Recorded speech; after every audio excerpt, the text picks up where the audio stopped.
13 मई 2024 भारत और ईरान के बीच एक अग्रीमेंट साइन हुआ। इस डील में ईरान ने अपने चबाहर पोर्ट को भारत को 10 साल के लिए दे दिया।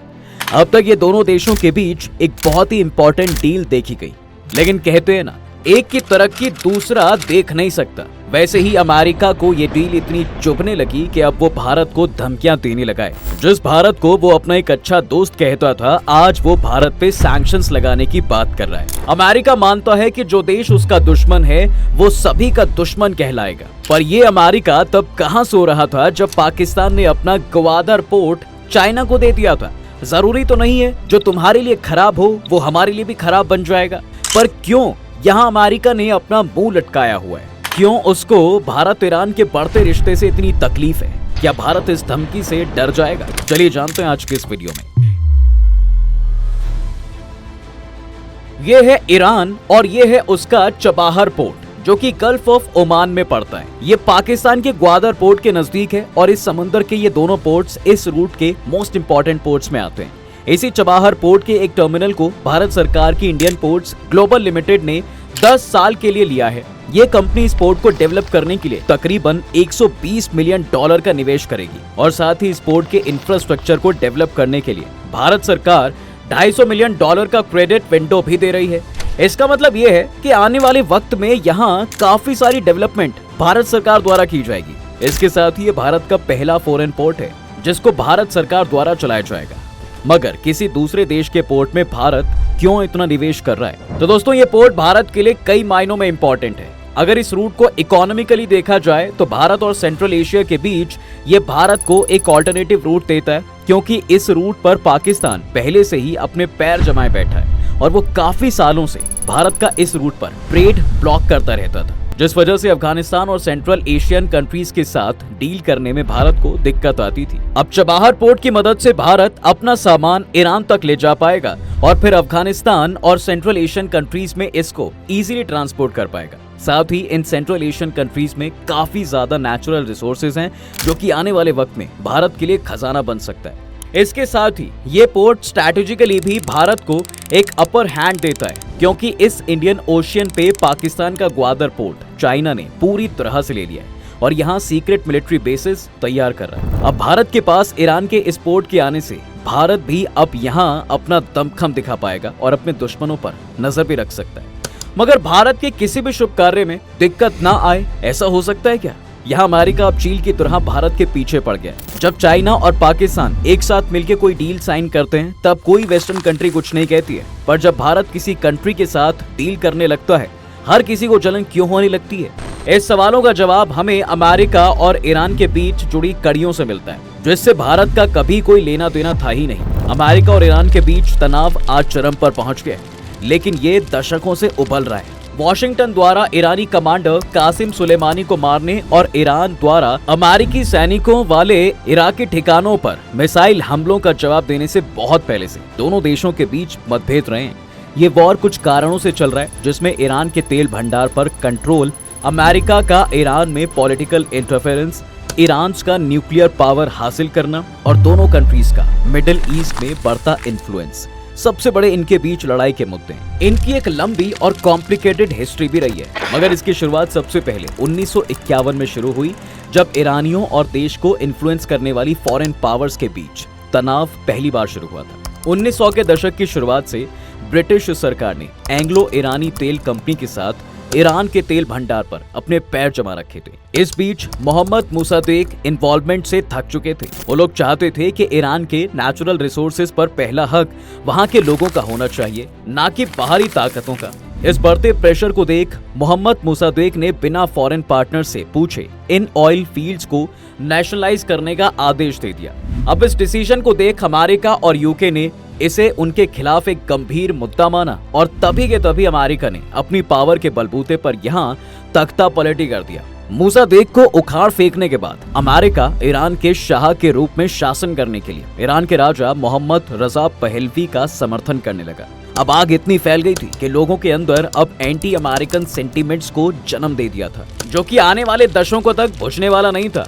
जो अमेरिका आज ईरान के न्यूक्लियर पावर बनने से उसे रोकता है, तब उसी ने ही अपनी शाह सरकार को समर्थन देने के रूप में civil nuclear cooperation agreement sign किया था। इस एग्रीमेंट के तहत उसने ईरान को टेक्नोलॉजी और रिसोर्सेज देने का वादा किया था, जो अमेरिका का एक कंट्रोवर्शियल न्यूक्लियर प्रोग्राम उस वक्त था। वो तब अपना दबदबा बनाने के लिए कुछ भी कर सकता था। मगर तभी लाखों की संख्या में ईरानियंस सड़कों पर प्रोटेस्ट करने लगे शाह रजीम के खिलाफ, क्योंकि उन्हें यह लगने लगा था कि साहब ये सबसे करप्ट हैं और ये बाहरी ताकत के साथ मिलके वहां लोगों को दबा रहे हैं। ये प्रोटेस्ट इतने बेकाबू हो गए थे कि 16 जनवरी को शाह देश छोड़कर भाग गया। इसके कुछ बाद शुरू होता है सबसे बड़े नफरत का खेल, जब 1 फरवरी को अयातुल्लाह खुमैनी, एक इस्लामी विद्वान जिसे 1964 में शाह द्वारा गिरफ्तार कर लिया गया था, और तब से वो वहां का ऐसा सुप्रीम लीडर बन गया जिसे कोई झुका नहीं पाया। अमेरिका ने शाह को अपने यहाँ पनाह दी और ये बताया गया कि शाह यहाँ अपने कैंसर का इलाज करवाने आया है। लोगों में उसके खिलाफ आक्रोश इतना था कि वहां के छात्रों ने तेहरान में अमेरिका दूतावास पर हमला कर दिया और दर्जनों अमेरिकियों को बंधक बना लिया। उनकी मांग थी कि ईरानी लोगों पे किए गए जुल्म की सजा पाने के लिए शाह को वापस अमेरिका ईरान भेजे। इस बीच अमेरिका में भी टेंशन बहुत ज्यादा बढ़ गई और 444 दिनों के बाद राज्य की संपत्ति को जब्त करने के बदले में बंधकों को रिहा कर दिया गया। इसके साथ ही रोनाल्ड रीगन ने राष्ट्रपति के पद की शपथ ली और कुछ मिनटों बाद इस संकट के दौरान अमेरिका ने ईरान के साथ सभी डिप्लोमेटिक रिलेशंस तोड़ दिए।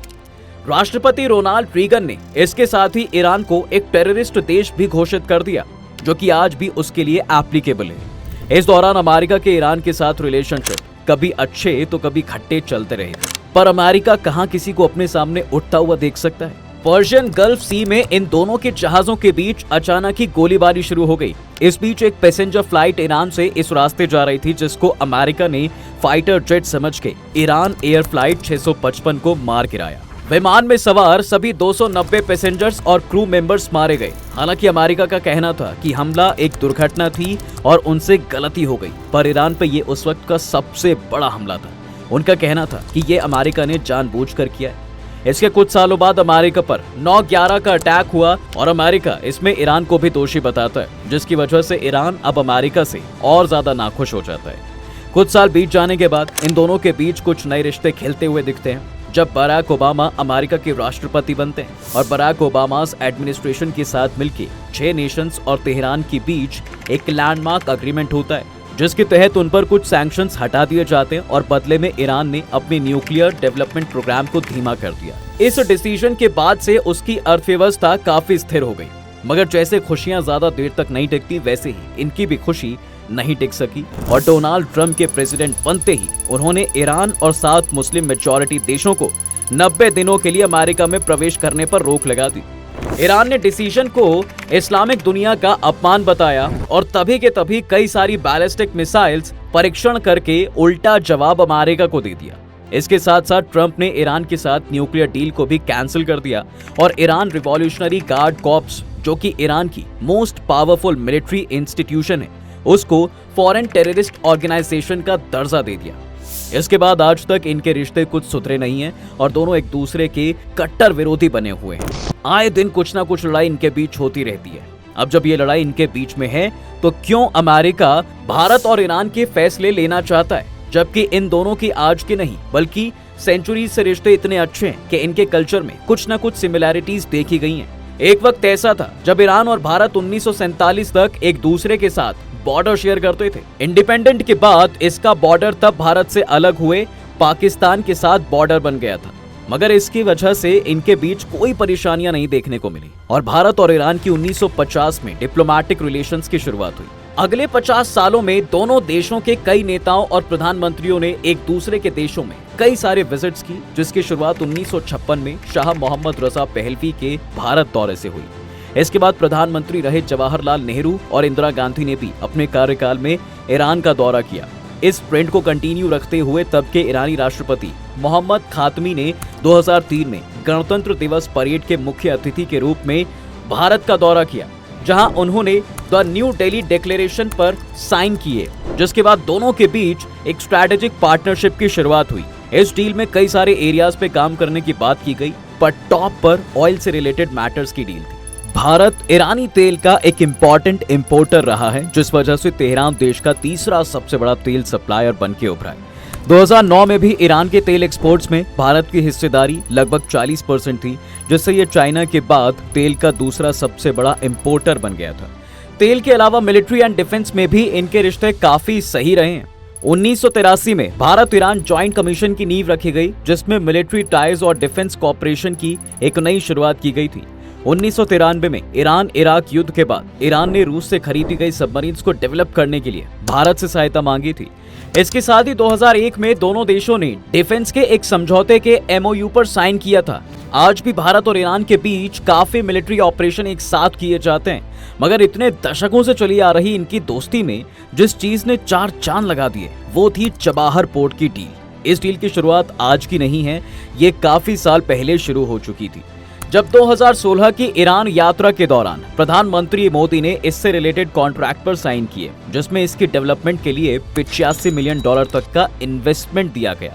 उस वक्त एक अग्रीमेंट के तहत भारत 2 बर्ड्स चबाहर पोर्ट के यूज करता था, जो कि फेज 1 था और 10 साल तक लीज पर लिया गया। 3 दिसंबर 2017 को इसका पहला इनॉग्रेशन किया गया, जो कि पाकिस्तान को बाईपास करते हुए ईरान, भारत और अफगानिस्तान को जोड़ने वाला एक नया स्ट्रैटेजिक रूट बन गया है। मगर अमेरिका खाली अपनी प्रोग्रेस देख सकता है, दूसरों की नहीं। इस पोर्ट की मंडे को इतनी बड़ी डील के कुछ घंटों बाद ही उसने भारत का बिना नाम लिए ये कहा कि ईरान के साथ बिजनेस करने वाले देशों को पोटेंशियल रिस्क ऑफ सैंक्शंस का सामना करना पड़ सकता है। पर अब भारत भी बदल रहा है और भारत ने साफ शब्दों में ये कहा है कि वो ये डील करके रहेगा और ये पोर्ट पूरी दुनिया को हेल्प करेगा। जहां एक तरफ आज अमेरिका ये धमकी दे रहा है, दूसरी ओर उसने खुद 2018 में इसके डेवलपमेंट और इसे अफगानिस्तान से जोड़ने वाली रेलवे लाइन के डेवलपमेंट के लिए भारत को कुछ प्रतिबंधों से छूट दी थी। तभी भारत भी इस बात को लेकर सावधान रहा और इस पोर्ट के डेवलपमेंट के लिए ईरान में किसी से मदद नहीं लगाई और इसे 10 साल के समझौते को पूरा करने के लिए समय लगाने का कारण ये भी था कि भारत किसी भी लीगल चीजों का उल्लंघन नहीं करना चाहता था। पर बात यही है कि इससे पहले भी अमेरिका ने ऐसी कई धमकियां दी हैं, मगर उसको ये जान लेना चाहिए कि आज का भारत झुकने वाला नहीं है और वो अपने देश के लिए एक हक की लड़ाई लड़ सकता है। तो ये थी दोस्तों अमेरिका से भारत के रूठने की वजह। अब आने वाला समय ही बताएगा कि इस डील का असर दोनों देशों के रिश्ते में क्या डिफरेंसेस लाएगा। आपकी क्या राय है इस टॉपिक के बारे में कमेंट करके जरूर बताएं। तब तक के लिए हम आपसे विदा लेते हैं, जल्द हाजिर होंगे एक नए इंटरेस्टिंग टॉपिक के साथ। अगर ये वीडियो आपको पसंद आया तो अपने दोस्तों के साथ शेयर कर दें और वीडियो को लाइक करना ना भूलें। और अगर आपने हमारे चैनल को अभी तक सब्सक्राइब नहीं किया है तो वो भी कर दें, साथ ही बेल आइकॉन प्रेस करना बिल्कुल ना भूलें ताकि हमारी वीडियो आप तक जल्द से जल्द पहुंच सके।